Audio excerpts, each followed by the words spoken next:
Back at it again, and we got to talk about some reparations today, baby. Because somebody made a great argument. Like, share, comment, and hit that subscribe button if you are new. And let's dive in. Now, this conversation is between a young lady by the name of Abby Wambach. Okay, I'm sure some of you may recognize that name. It is because she is a professional soccer player. Which, hey, listen, a few years ago, well, some years ago now, actually, it's been a while. I actually enjoyed watching the U.S. women's soccer team. Those ladies were out there were incredible. Of course, playing against other women's soccer teams, of course, but the ladies, they were absolutely incredible. I genuinely enjoyed watching them out there play. But ever since, with all this woke stuff, haven't been able to watch. But anyway, this conversation is between Abby Wambach and a lady by the name of Yaba Blay. Hopefully I pronounced her name correctly, and you guys' jaw is about to drop when you hear what is said in this clip. Let's dive in. It's again displaying our own white supremacy, especially trying to slide into your DMs. Help me, fix me. Let me say something else. Right? Let me say something else. Because again, I told you I'm an independent people's worker. I'm happy that your people want to give me their money and they want to support me. I'll take it. Thank you. Thank you. Trust me. Thank you.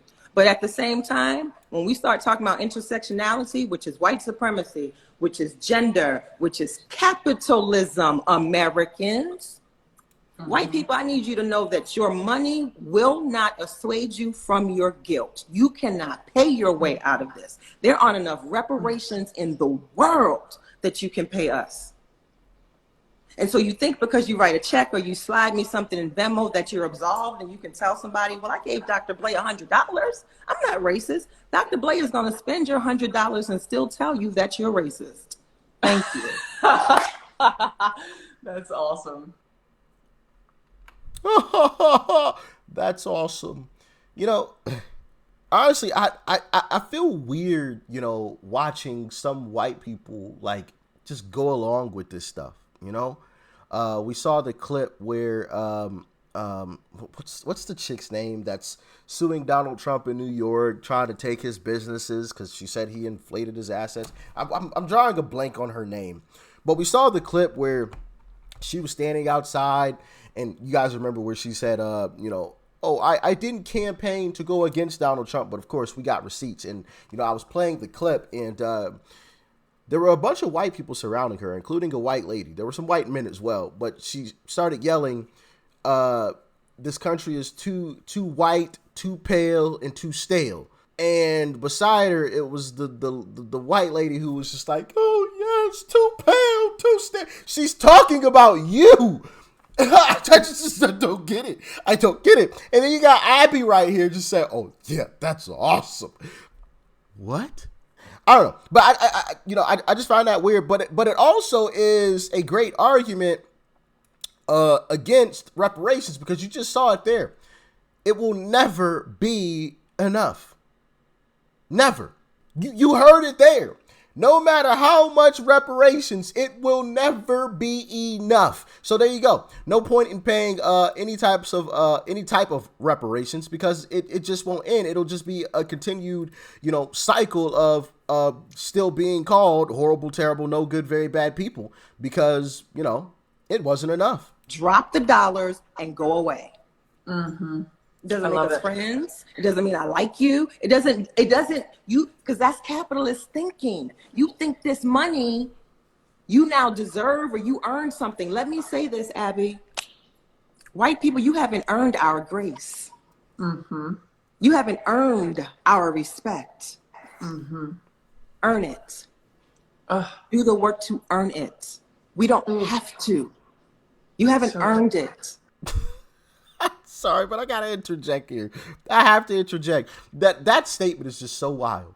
To think that you could just go around disrespecting someone because they didn't earn your respect. I think that is a recipe for disaster. You shouldn't be disrespectful to anybody. You should respect everyone. Show people respect. Okay, I ain't saying you gotta bow down to people or anything like that, or go out of your way to, kiss behind or anything, but you give people respect. Like, it's simple. You treat people the same way you want to be treated. You walk around disrespecting folks, eventually you gonna run up against the wrong one, right? Whether that's in the form of somebody who just happened to have already had a bad day, and you just made it a lot worse, and the teapot was already boiling, and you just turned up the heat even further. Now it's boiled over. And how that spills over, hey, I don't know. That could spill over in a lot of different forms. But I don't want to be the one to find out. With that mindset, that is terrible. Terrible. And it says a lot, man. You got some folks walking around with that type of mindset, and then you see what's happening in the world, and you're like, well, I guess that one makes a little bit of sense. When you have people who are saying, oh, yeah, you need to earn my respect. So you just walking around disrespecting people? I'm not advocating for violence, right? Make no mistake about it. But we know the realities of the world. We can't be foolish here about things, right? Like that's just a terrible mindset. Respect people. Be kind to folks. I don't care if they're white, black, blue, or purple. That shouldn't matter. What? It's crazy. I haven't earned it. That makes me feel a lot. And I think that is a reckoning for all white people, that we have to be able to sit with that. And happening. Oh man, I got one more clip that I'm just gonna let it play. Yeah. I can understand why every black person in the world would not trust a single white person. Duh, right? But here's what I have to say about that. It is possible to start the process of earning trust with individual black women from a white person's perspective. And that is by getting in relationship with them, by genuine relationship. Not because you're trying to feel better today. Not because you need somebody to parade around and say, see, I have a black friend. Genuine relationship. And I said this to y'all, and I'll say this to everybody else. When we had our debrief, I said, I know we're proud of the group and what we did with this campaign, but I need y'all to clap for me, because understand, Yaba don't have white people in her intimate circle. Yaba doesn't actually, I don't have white friends. Like, I have white colleagues. I have white people that, we're cool and we, kick it when we see each other, but like our kids not playing together. Like, you know what I mean? Like, that's just how Black I was raised and socialized, right? So for me to say, quite honestly, like, I feel like you're my friend, Abby, is because you did things to make me feel like you were genuinely trying to be my friend. This was not, and I can't speak for all the other pairings in the campaign, but Tarana feels the same way about Glenning. Like, you're doing what you value. You're showing me. You're showing me that you are trying to get it. You want to work beyond the campaign. You said to me, even when this is done, let's talk. What do you need?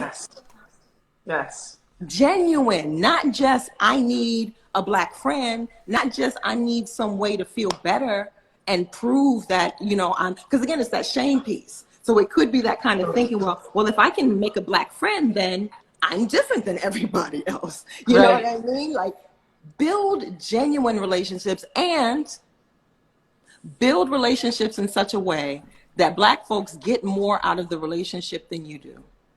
It's beautiful. That's beautiful. Yeah. That was part of this leaked Zoom conversation between Abby Wambach and Yaba. Hold on, let me try to find her name again. Yaba Blay. Yeah, I'm just at a loss for words, honestly, man. This stuff is wild. Like, I don't understand why some people just want to be a victim so badly. Like, the yes, was what happened horrible? Sure, yes, we can all agree to that. Everybody. Yes, of course. It's common sense, duh. But the white people of today aren't the same white people of then. Like, the white people of then don't exist anymore. They're 6 feet in the dirt. What are you talking about? White people of today owe me something? You owe me not. What do you owe me? Like that's like, and this is what I always say when these conversations come up. That's like somebody coming to me for something my grandfather did and asking me to pay for it or to go to jail for it. I almost cursed. Woo, that almost came out. I'm gonna be like, please stop it. If you need an apology, the graveyard is that away. He's 6 feet deep. Start digging. Ask him. I highly doubt he's going to answer you, but you can ask him for it. I ain't got nothing for you. I don't have anything for you. Okay? Like that's just absolutely, I'm supposed to apologize and pay for something that I wasn't involved in or I didn't do? What? Nah. Nope. Not happening. I didn't do it. Now, if I did it and I was wrong, yeah, I'll apologize for it. I'm not above apologizing. That's not what I'm saying. I'm not above being wrong. Y'all know that. I've always said, hey, maybe I'm wrong. You know, y'all let me know if you feel that I'm wrong. Because I want to emphasize that I'm not above being wrong. I'm not above apologizing, but I'm not apologizing for something that I did not do. I didn't do it. The white people you talk to today, they didn't do it. So why am I coming to these folks for an apology? And on top of that, when you want to add, if you want to add another layer, the black people of today aren't the ones that experienced that. And you know, some black people can say, well, the repercussions of blah blah blah. What repercussions? There are plenty of successful black individuals today. It is up to you to make the choice, okay?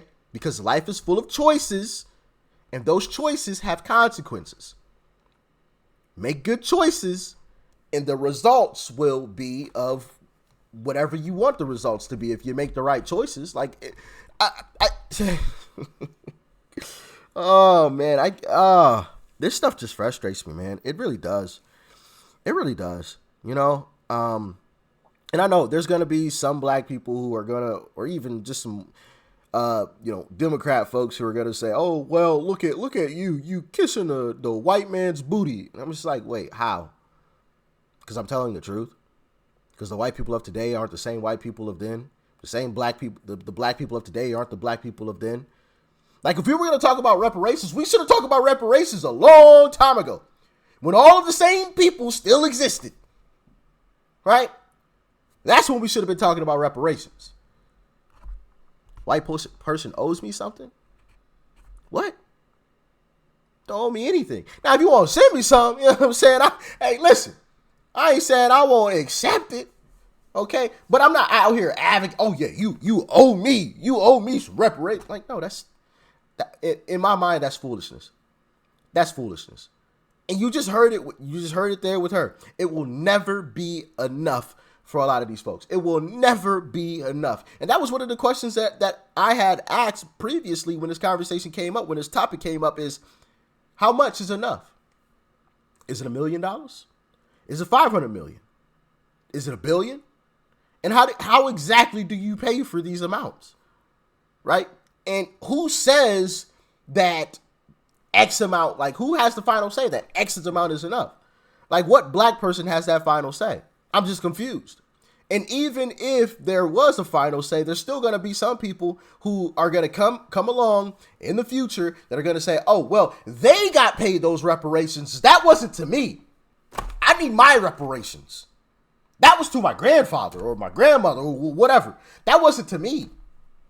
There's still going to be some people that are going to say. So, like, this whole argument, in my opinion, is just ridiculous. Like, let bygones be bygones and we can go and get the hell on you and your mom. You know, if y'all know that song, comment below. But in all seriousness, let bygones be bygones and let's all get on with it. Like, what are we talking about here? Why are we still bringing up something that happened that didn't even happen to us, to people that weren't responsible for said situations? Why are we even talking about this? I just don't get it with folks, man. I really don't. And it frustrates me to see this type of stuff because it's ridiculous. It's ridiculous. But of course, you know, I think, and this is just an assumption, but I think, there's some people who are high up, who have a lot of money, and who have a lot invested in us staying divided. And so keeping the pot stirred, right? Which is why you always see the situations where if it's a black person who commits a horrific crime, it basically goes unnoticed or untalked about. It gets no airtime on mainstream media. But if it's a white person, it's aired for 6 weeks straight, all day, every day. Top of the line news. Ooh, look at this. Ooh, look at that.